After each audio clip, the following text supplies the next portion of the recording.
Michael Phelps is one of America's brightest stars in competitive swimming. This age group standout turned world champion has developed a style and competitive focus which has captivated the swimming world since he burst onto the international scene in August of 2000. Michael joined the world-famous North Baltimore Aquatic Club at the tender age of 7, and under the guidance of coach Bob Bowman, has made an incredible climb to the top of his sport. He's known for his versatility, posting world-class times in all strokes and distances. He's known for his tenacious competitive nature and his unrelenting pursuit of his performance goals. As a 15-year-old, Michael shocked the sporting public by qualifying for the 2000 U.S. Olympic team. He was the youngest member of the U.S. delegation to Sydney and continued to impress by dropping his personal record in the 200-meter butterfly during each of his 3 Olympic swims. He finished 5th in the finals and established himself as a major player in butterfly competition. 6 months later, at the U.S. Nationals in Austin, Texas, Michael Phelps made history when he shattered the world record for the 200-meter butterfly and became the youngest male swimmer in history to set a world mark. At the 2001 World Swimming Championships, Michael won his first international medal and again lowered the 200 fly world record. He then returned home to win national championships in the 100 butterfly and the 200 individual medley. To date, he has established over 30 USA national age group records. Even though Michael is hard at work preparing to take on the world in the individual medley, backstroke, and freestyle events, he's still most famous for his butterfly. His unique style features 3 distinct components: 1, line or posture; 2, rhythm or timing; and 3, energy, training techniques. This video will explore each of these components. Before we go to the pool, let's meet Michael Phelps and his coach Bob Bowman.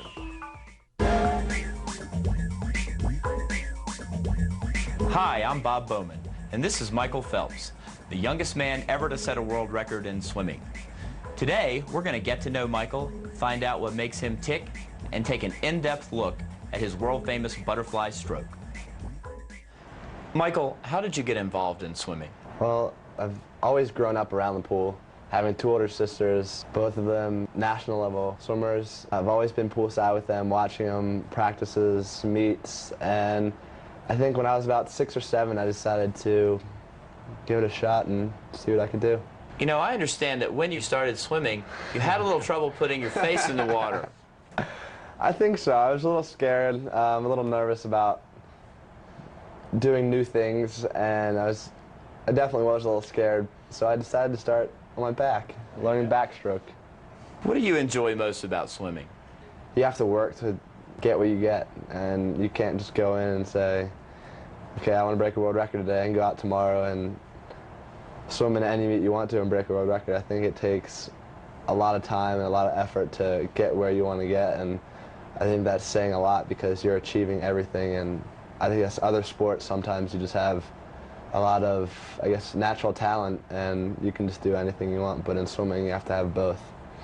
What's your greatest strength as a swimmer? What do you think is your best swimming quality? I think I have a few.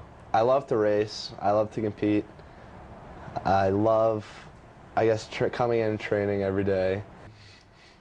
I would say probably what I like best is going in and competing against yourself or the clock or other competitors.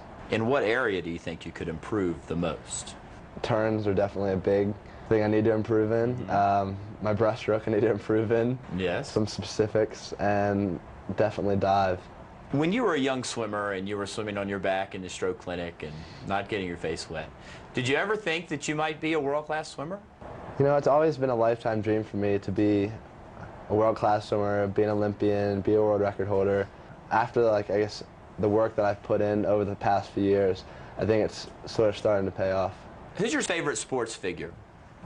I would probably say it's probably Morales. I've always looked up to him.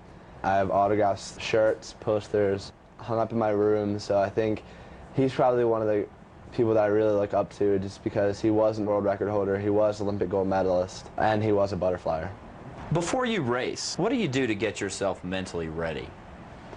I think a lot of different swimmers have different approaches to getting ready. The way that I get ready for a race, I have earphones on, cap and goggles, I'm fully clothed, and I try to block everyone else and whatever they're doing out. Do you follow a special diet? I don't really think I follow a special diet. I get all the nutrients that I need. My mom was a foods teacher. She sort of makes sure I have all my vitamins, minerals, fruits, vegetables, everything I really need to have a balanced diet. But I think with the amount of training that I do, I sort of want to just cram in whatever I can besides that. What's your favorite food? It's got to be ice cream. What are your interests away from the pool? I'm a regular 16-year-old kid. You know, every day I come in, I swim, but out of the pool, I go to my friend's house, my two best friends, Matt and Io. We sit there, play video games, play Xbox, PlayStation 2. Sometimes we'll shoot some hoops, listen to music, go to the movies, go to the mall. Whatever we really feel like doing. How do you manage to balance schoolwork, training, and your other commitments? I think you have to sort of be able to set your priorities straight, and once you have that, it's sort of easy to manage your time, and you always have goals for everything. What are your top priorities? Family, schoolwork, and swimming. It's no secret that you plan to expand your event program over the next 4 years. Is the butterfly still your favorite stroke? I think so, yeah. I think that definitely is our goal over the next few years, to sort of expand and have more opportunities to maybe do something special. And butterfly I think will definitely probably be my favorite stroke of all. It's definitely one of the hardest strokes, and you have to work very, very hard at it. Now let's take a closer look at Michael's butterfly and the details which make it so fast. There are three main components of Michael's butterfly stroke. First, there's an element of body line or posture. Second is an element of rhythm and timing. And finally, we'll look at energy management and training.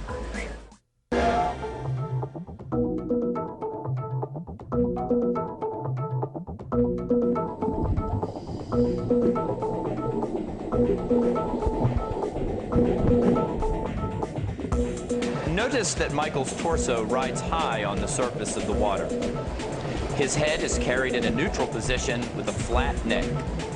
The breath is taken with minimal lift of the chin or tilt of the head. This allows him to maintain a proper aquatic body line, which features a high hip position to minimize frontal resistance.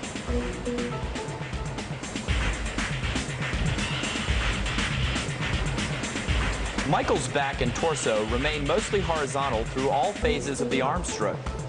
Excessive vertical motion wastes energy and increases resistance. It is important to realize that at the top ranges of racing speed, minimization of resistance takes priority over increases in propulsive force.